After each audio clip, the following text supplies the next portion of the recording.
Hold on. Do it again. No, sorry.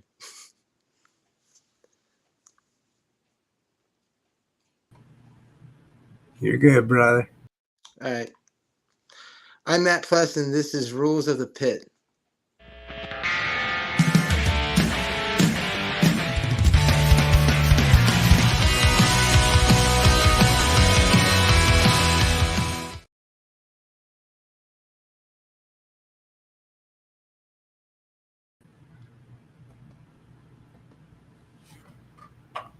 Here we are, folks. We are here with Rules of the Pit, and we are sitting down with the ever so talented Matt Pless. How are you tonight, Matt? I'm doing okay. How about you? Doing well. Doing well. How you Great. doing, Matt? I'm Doing hanging in good. there. Oh, It's going to get this is confusing gonna with be two weird. Matts. Yeah. Okay. You can call me stranger. Maybe that'll make it easier. I'm All used right. to hearing that. I like the chaos. So what's going on, Matt? How you doing today? Everything? You know, a lot has happened today. Well, no, a lot happened yesterday. I carved some pumpkins and I wrote a song, and that was about it. Ate some food, you know, got myself in a couple different states, and then went to sleep. There you go. Well, that Actually, I went to sleep. that That was a lot. I that haven't actually been to sleep. What's up?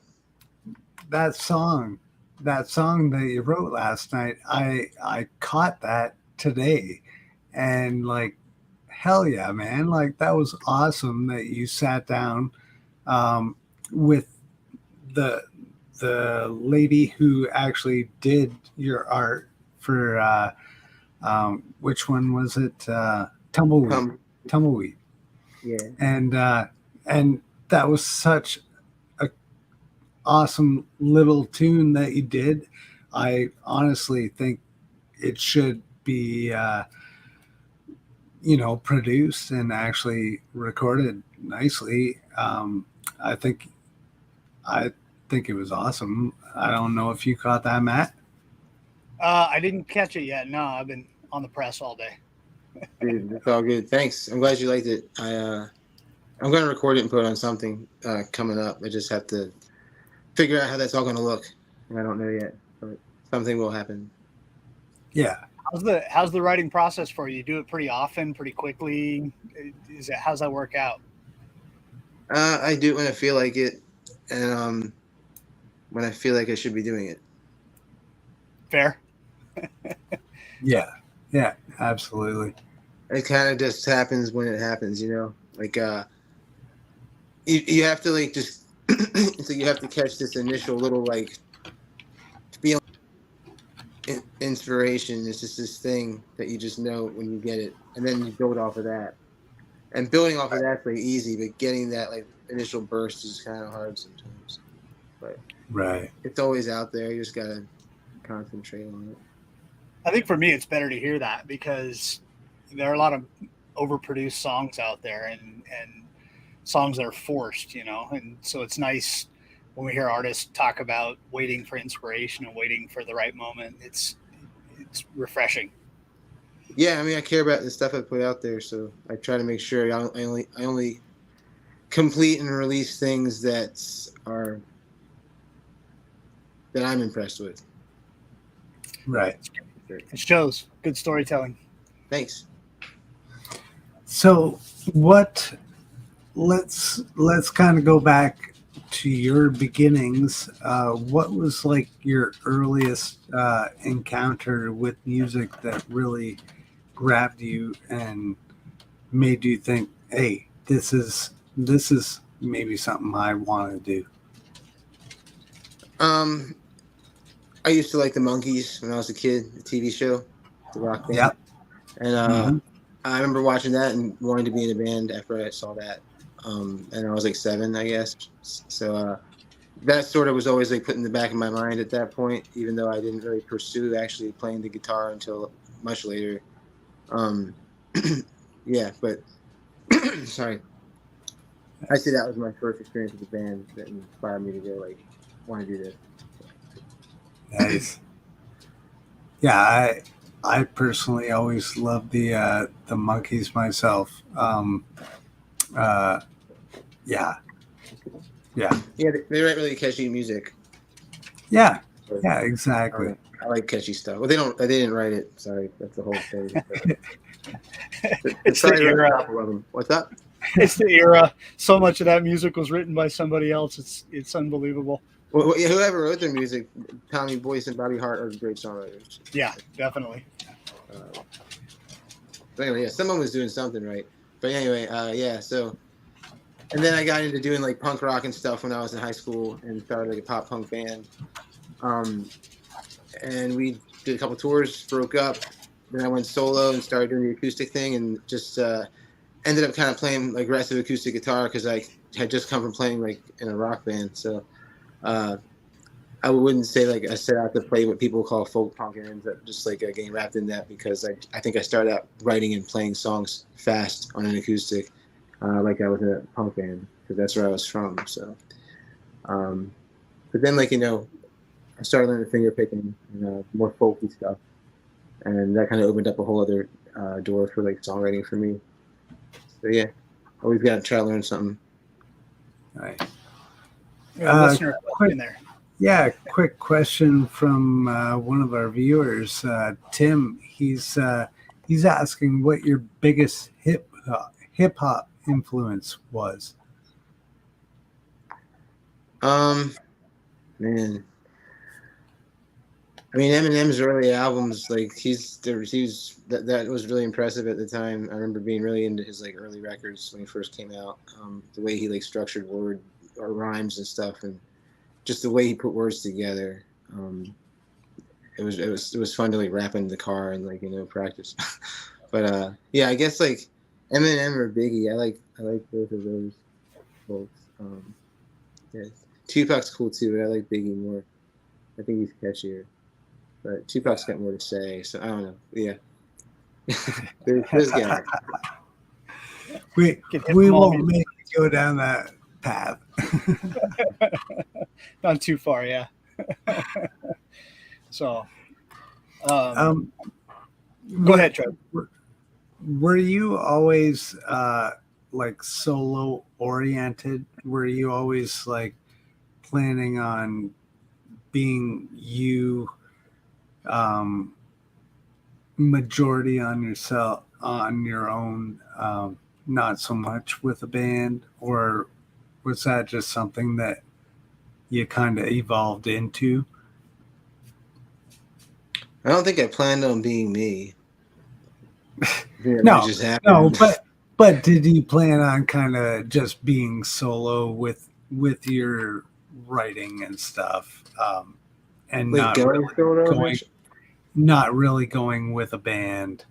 I know you've played with bands, but was your goal always to kind of be Matt Pless, the songwriter? No, I don't think so. Not really. No. I wanted my band to like make it, and like I wanted people to know me for my songs. But I think I didn't really get this idea of like Matt Plus was like a songwriter until I was actually like a singer songwriter kind of Right. genre. So you think about it. I thought about it more once that happened. But I mean, if you're writing songs, you're a singer songwriter as long as you're singing them. So it doesn't matter what kind of like Yeah. band you're in or whatever. But True. yeah.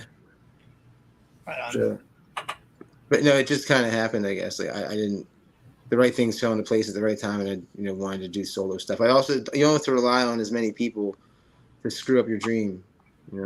Like you have like 4 people in your band, and like 3 of them end up quitting, and you got to replace them. And then the next thing you know, the last person left, and like it's just becoming like really hard to maintain it. So I guess having had to have dealt with a band that broke up and wasn't getting along anyway, I was kind of ready to just do some stuff by myself. So.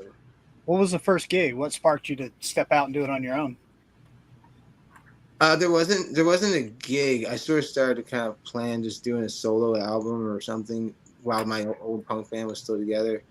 Um, there wasn't like this place where I went and got inspired to go solo. I started listening to Bob Dylan and stuff, and that's just where I kind of wanted to go. I liked writing lyrics, so I wanted to like really get a handle on coming up with some really cool lyrics. So that became like kind of focus.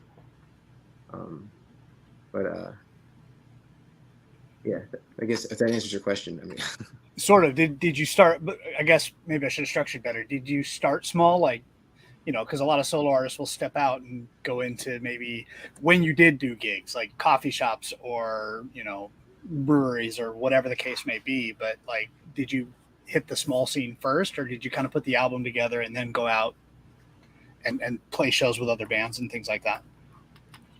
I started doing open mics at coffee shops. I definitely did that when I started doing solo stuff to practice and get used to it. And I played a couple of early solo gigs. I actually did play them with a band, but it was like a backing band for my own project, as opposed to a band that had a name and everything. So those early shows I did, had a band and a mix of that and me playing acoustic. But yeah, I don't think I really got super like solo by myself, handling my whole set and doing it pretty well until I was in New York City in 2005, 6. And the time I spent there, I think I got really good at playing guitar and well, as good as I am. And just writing songs came more easily at that point. Like it was an inspiring time. So Cool. yeah. Well, from everything I've heard of your music, you are definitely a storyteller. Does that come from like your father, your grandfather, your mother, anything like that, or is that just something that you, as you were growing, you just found a voice to be able to do that? I'm sorry, that's kind of a complicated question, but kind of like, Um, did, is your storytelling, genetic or it, you know, I guess. I tell stupid jokes, and I got it from my grandfather. So I guess that's Yeah, exactly. That's kind of where I was going. It kind of came out fucked up. I apologize, Matt. no, you're cool. You're cool. So you're asking like how I got my musical ability or storytelling Well, ability? storytelling your ability. Yeah. storytelling, like I mean, I imagine with the level you're at now, I imagine as a fucking kid, you must have told some fucking crazy fucking stories. And I'm just wondering, like, was that handed down through the generations? Like, I know my fucking dad, and everyone who knows me will vouch that I tell a fucking story that takes 30 fucking minutes to tell a 5-minute story. I get that from my dad. Honestly, you sit down with my father, it'll take you a fucking hour for him to tell you a 5-minute story. So I know where I get my storytelling from. Did yours come from that, or is yours your own and you're nothing like your family and you kind of have your own way? I went to a graveyard at midnight, and a dead man rose up and gave me a magic pen, and he said, "Start telling stories." That works. That Fair works. answer. There should be a song about that. Yeah, well, that's what I got the pen for. New Yeah. inspiration. Well, okay, so then I guess I can lead that in, and maybe we can get a tighter question on this one. Some of the songs tap into religion, and I guess with the religious side of it, is that from self-bred experience, or is the religious stuff just ideas that you brought up that have come up for you? I don't, someone asked this a couple weeks ago. I don't know the answer to this question. I don't know. I don't know how like stuff comes. It just pops in my head. If it's like a little phrase that's put together and it sounds good, it'll just pop in there. Like I don't think about it much when it happens. And a lot of times when it happens, I know to take those bits and put it into a song. And like that's how like something like Ashtray was put together. I wasn't like necessarily thinking I had to write lines about religion. It just kind of felt right when I was saying it in my head. And yeah, that's really all I was trying to do. And I wasn't trying to put the ideas together. I think they were just coming together, like, kind of free-formed for that song. But I think it has a lot of interesting things to say. I think it makes people think. So I think that's cool. Totally. It works. Definitely works. The music's great. Thanks. Yeah, that's my big Spotify hit. Got 2 million views on or streams. So they're gonna send me a gold cell phone for my streams. That's awesome. That's Yeah, a hell of an accomplishment. it's gonna be incredible. Yeah. That's killer. So Yeah. Yeah. Go ahead. where are you seeing yourself in the next 5 years, Matt? Like, I know you got a lot of good things happening right now. You're up and coming. True honesty. Where do you see yourself in about 5 years?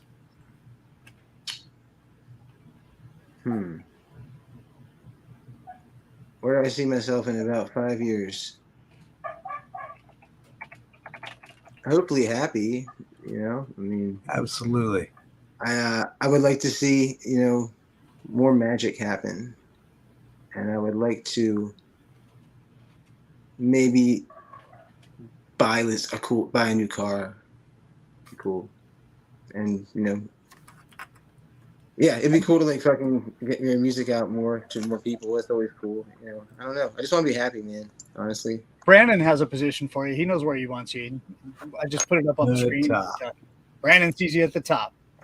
Oh yeah, I mean, I'll go to the top. I'm all about it. I just like don't know the directions. But like, if someone can, I'll hitchhike. But yeah, I don't know. Yeah, 5 years from, or I think about where I was like 5 years ago, and I definitely didn't expect to be here 5 years, in 5 years back then. So it happens so fast. It's like all of a sudden, like, yeah, that 5 years is gone. It sounds kind of long when you say it now, but like it just poof, it's over. It's so quick. Mm-hmm. You don't even see it. You don't even see it. It just goes by you. So, yeah, it's wild. I get it, dude. I've got kids. And I've got my youngest is 5 years, and this past 5 years is like, where did it go? It can pass you by so fast. Tim was wondering what would be a dream venue to play that you have never played before.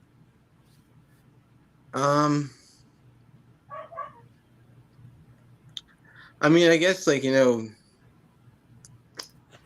think it'd be cool to play something like that. Red Rocks looks cool. That's out in Colorado, I think. Yeah, that looks like a cool venue. I've never been there, but it might be fun to play. I want to play it in front of the greatest sunset of all time. Greatest sunset of all time. Yeah, if you knew the way to that, I would really appreciate it. We'll put in a call. Point me the way. There's some pretty great ones out here on the West Coast, I'll tell you that. Yeah, you guys got all the sunshine out there. Yeah, not so much up here. Stuck cold, up wet here. north. Fucking Canada. It's fucking cold and wet tonight. You guys believe in ghosts? Oh, absolutely. Hell yeah. You got a ghost story for me? Ooh. Oh. I actually do. My wife is a little bit of an empath, and we have out here, Barstow area, about an hour and a half from us. There's a little pioneer cemetery, and it's this off the road. Just you can see it from the highway, but it's just small, and it's just dirt and old structures. And we rolled through one night, probably 7 or 8 o'clock at night. My wife says, "Stop the car." And she gets out. She just takes off into the middle of the cemetery. And like, this is legit, like pioneer day cemetery. She goes out and she disappears for a while. And she says, "Come over here." And we drive around, and she comes up to this little grave site that's got wooden posts around it. She says, walk up and take a look at the gravesite. You read the stone or wood that it was painted on, and it says something about a mother that died giving childbirth. And this is all legitimately real. And up to the gravesite, there are footprints of maybe a 3-year-old, little toddler footprints leading up to the stone. And I mean, she's been dead for 100 years at least, but there's little footprints in the dirt leading up to it. And as they get closer, they start to taper off and kind of disappear into the site. All right. And at some point, we're looking at it, and she gets freaked out, and she says, okay, let's go. So we get back in the car. We switch it to an AM channel to get a little bit of white noise to see what we can hear. And we hear tink, tink, tink, and it's a sound. As we did our research later, that grave site held a lot of migrant Chinese workers that did the railway that ran through there way back in the day. Wow. And we had that. We get home, we think everything's fine. She brought it with her. Of course she did. And my son went to bed. He's got a little wooden airplane that sits up on his bookcase, and he's up on a loft bed. And there's no way for him to get to this airplane. It's a display piece that came from somebody. Somewhere in the middle of the night, we hear a bang. We get up, we go in his room. That airplane is laying on the bed next to him. And that's that story. But it's some pretty freaky shit. And we've seen some stuff and we've heard some stuff. So if you ask me if I believe in ghosts, you're going to get 150%. That's for sure. Nice. That was a good one. Yeah. So, do you have a good story? Yeah. What's that? Do you have a good story? Yeah. Well, I mean, I've got a bunch. But let's see, which one do we do? We've got, I was in grade 5, and me and some buddies, we had a homemade Ouija board. We thought we were the coolest shit in the world, and we were down in their basement. We were fucking around with this shit, and fucking shit was getting really strange feeling, and you could feel it just inching up your back, but you're like, okay, it's just I'm psyching myself out. And at one point, we asked it to fucking do something, and the light on the fucking wall, which was just a fucking light bulb, didn't burn out. It fucking boom, fucking exploded glass. We fucking jumped up from there. There was no fucking question of sitting there for any moment longer, and we fucking booked it up the fucking stairs, out the fucking house. We were like, what the fuck was that? Ever since, I will not fuck with the Ouija board. I get yelled at for touching them. Like that's how bad it is here. I get yelled at. There's moments in my life where I actually feel like I'm almost tied to something negative, and sometimes my brain goes back to that moment, and I'm like, is it tied to something there that happened that day? Because it was surreal. It's completely, yeah. If you ask me something that freaks me the fuck out, it's definitely that fucking day. Yeah, I can remember fucking details of the house and where it was. It was literally across the street from my house, were my buddy's house, and like I was over there all the time. I can fucking picture the entire fucking stairway coming up the stairs, where we were with the fucking thing. I can every detail, and I can remember that fucking light bulb exploding, and I've never seen a light bulb explode unless you take a big fucking giant fucking fluorescent bulb and throw it, right? And it explodes. That's the only time I've seen a light bulb explode. What about you, Other Matt? than- yeah. Sorry. Hoping you were leading into your story. Sorry. What if I was just like, I don't have one? Next. No? I have one. I have one. This is cool. This is a cool one. So I was at this open mic in Nashville, and I forget, Franklin, Tennessee, actually. And I get up and play my songs and whatever, and there's like 4 people in the room, and one of them's in the corner, this like older dude. He's kind of like grooving out and digging it. And I get off stage, and he comes over to sit where I'm sitting. And he starts talking to me. He says he likes the stuff and all this, and he started talking about drugs. And he's like, "Yeah, you ever done salvia?" And I was like, "No." And he was like, "Yeah, I did a lot a couple years ago. It's like kind of lost myself for a minute, or whatever." And he was like, and now I'm better. But the thing is, I keep seeing my family members everywhere I go, and I was just like, "Oh, like your family members like show up wherever you go?" He's like, "No, the dead ones." And like, I was like, "What the fuck?" And he's like, "That's why I knew you were good." He's just like, "My cousin was out there watching you play, and he had good taste in music." Oh fuck! You Like appeal that. to the live and the dead. That can't be a bad thing. Yeah, man. Dude, I mean, this guy's dude. dead cousin likes it. I have done salvia. I've done salvia, and that shit changes your fucking brain, man. Like while you're on it, like it's a short-lived, like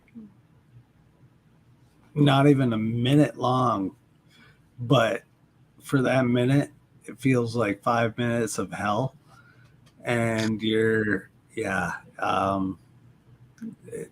out of 10 don't recommend. Like it's completely legal, but it shouldn't be. It's some fucking open the gates of hell shit.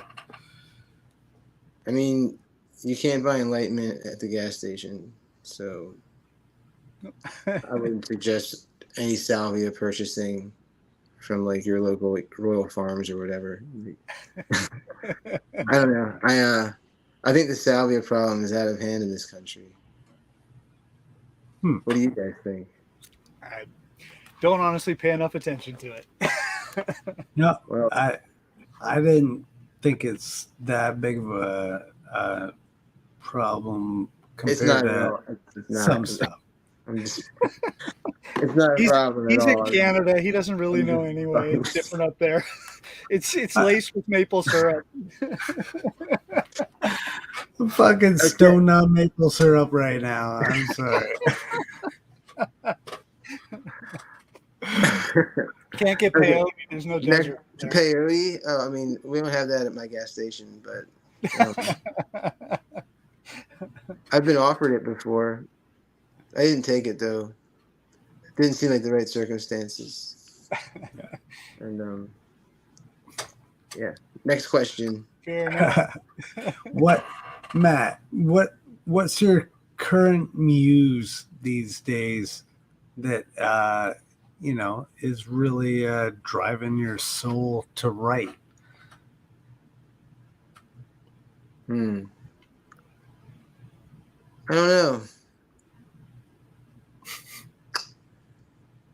I have no idea. There's nothing that I'm focusing on that I can think of like incessantly that's like driving me to write. I guess just like I'm not really feeling driven to write at this current moment. Like I wrote something last night, but I didn't feel driven to write it. It just felt right writing it at the time I started to write it. Like, but it wasn't like something I was going for.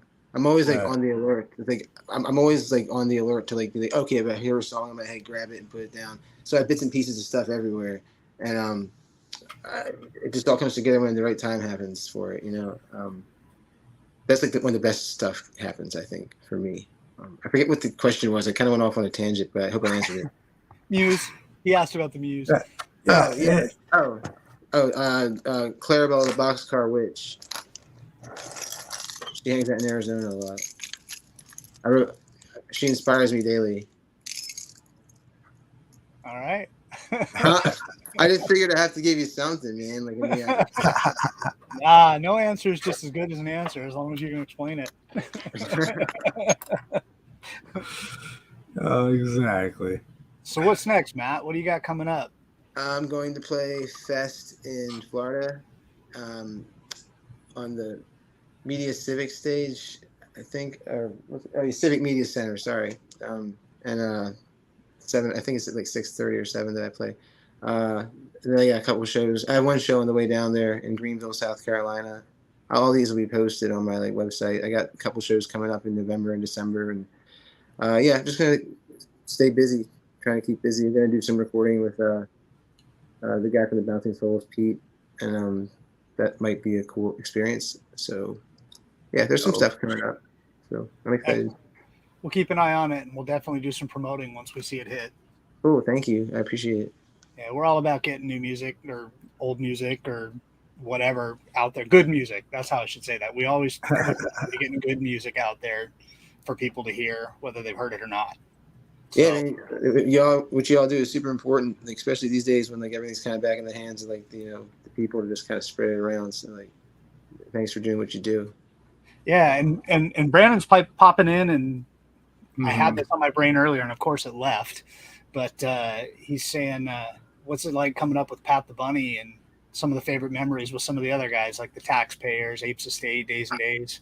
I mean, like, I didn't like grow up with Pat the Bunny. I think I met him like when he was like, older, and played the same shows. So I don't know. I don't know how to answer that question. But I mean, I've known a lot of these bands like for years, and I mean, I guess it's like I don't feel any different when I see them. Like if they're more popular now than they were back when I met them, I don't notice it because they're still like just the same person I kind of like initially met. I can't like you just know them, like you already know them. So. Uh, I don't feel like there's much has changed as far as like how I relate to these folks. Like, um, I but guess yeah, you kind of hope for that. Like you come what's across that? these people later, you hope they didn't change. You kind of want them to be the same. He, it's like I don't know. I just I feel like most people I know, they're just kind of locked. They're frozen in time in the punk scene because I see them so like rarely, like here and there throughout the year, and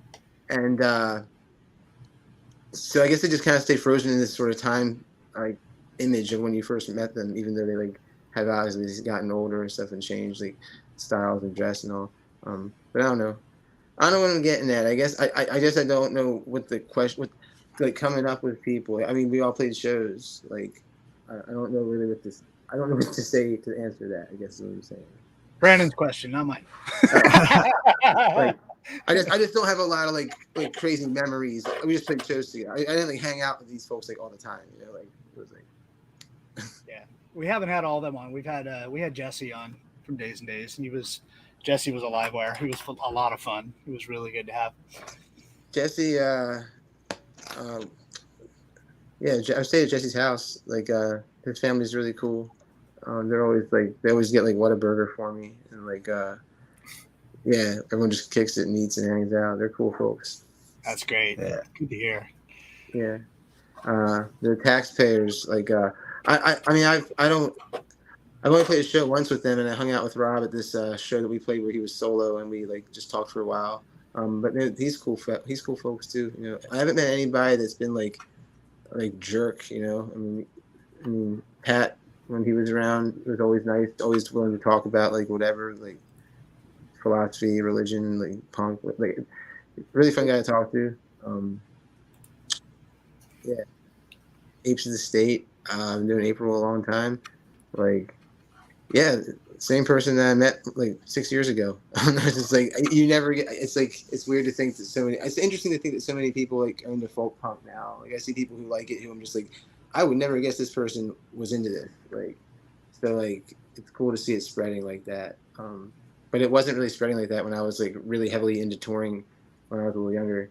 It was still kind of just being, I guess, like talked about underground. But Right. Yeah, I really fell into folk punk probably 3 years ago. I mean, it was recent. I've been in the punk scene in Orange County for many years, but the folk punk was a new concept for me, and I really wasn't. You know, country music is not necessarily anything that I care for the most part, but there was there was a distinct change for me, and it had a little bit more of a what's the word for it? It felt more right for me. You know what I mean? Like it just had something a little extra, and it may have been because it started with Amigo the Devil was my first foray into what some call folk punk. I don't know if you would call him that or wouldn't call him that, but that's kind of what folded me into it. And since then, gone down a very long rabbit hole. Yeah, there's a lot of the folk punk family tree is a lot of branches. It is. And they all Every branch intertwine. has a little bit of a different, we got big sticks and little sticks and leaves and no leaves. And I mean, it really is such a diverse style of music. Yeah, the branches are like rusty, like a train car, like it's legit. I but yeah, no, it's I think I've had a good time playing in that scene. I guess the last like 12 years, and it's been cool just to see kind of how it's evolved and where it's at now, because it's just a much bigger entity. It feels like than it was when I first started running around in it, and that's cool. But like, it's like I don't know when it happened. It just like I guess like Days and Days getting kind of popular kind of brought a lot of attention on folk punk, and it kind of built from there. And then like Apes and like other people. Like, so yeah, I guess just getting the internet's working. The internet's doing its job. So. Good for some things and not for others. That's for sure. Yeah, I mean, yeah, the internet. That's a whole other thing, Yeah, maybe it's. I mean, talk about what you want with this, but obviously the internet brings good and bad. Is how do you deal with negative on social media? Is it something that you just ignore and walk away from, or is it something that you take head on, or what's that to you? Like in your artistry, what is the negative side of it? Because obviously the positive side, it's helpful to see the positive side, but you can either take the negative and take it to heart, or you can brush it off and move on. I just say that if whoever has something shitty to say about me, go ahead, because like they know me and I don't know who the fuck they are, so I'm winning. It's a good answer. So yeah, Trev, you got any more? Or are we ready for our 3? Ready for our 3. All right, Let's so do Matt, this. we're knocking on getting close to 45 minutes. So we'll give you a few minutes to answer these ones. Okay. We got 3 questions we ask at the end of every interview. Standard questions. Don't think too hard on them. Just whatever comes to mind on them, and we'll move through them. I guess I'll start. Typically, we'll ask what you guys are currently listening to. Like, what 1, 2, or 3 bands right now do you think everybody should be hearing? They could be old bands that have been around forever, or just something that's on your playlist that you think everybody should be privy to. Right now I've been listening to a lot of Bright Eyes currently, which I hadn't in a long time, but I've been listening to a lot of Conor Oberst's projects and the Replacements' first album, Sorry Ma, I Forgot to Take Out the Trash. I like that album a lot. I think people should listen to that album. Pretty much pick up any Bright Eyes album, and if you're into what he's doing, you'll probably like it. The guy's written like fucking 1,000 songs. It's like, I don't know, pretty impressive. But yeah, I'd say right now that's what I'm listening to. Okay. Question 2. For a good cause, what good cause would Matt Pless be standing behind? In this case, I would say, because I never say this one, but it's a band called Blind Adam in the Federal League, and they have a song that's like giving a voice to folks who have disabilities, and that's something you just don't hear talked about much. I think that like there's all kinds of things in like punk that are like discussed and like that people are rallying against. So that's one that's like important, and I don't feel like it gets much attention. So I'm going to bring that one up today and say I would get behind that, like donating to disabilities and stuff like that. Yeah, Very sweet. cool. And Nice. finally, I guess we'll close it out. We are Rules of the Pit. We believe in the if they fall, pick them up in the pit. If you had one rule of the pit or life, What's that run rule you'd throw into the 4A of this? The one rule of the pit. Or an additional rule to the pit. Sorry, not one rule of the pit. There's many, but what rule would you throw into the pit?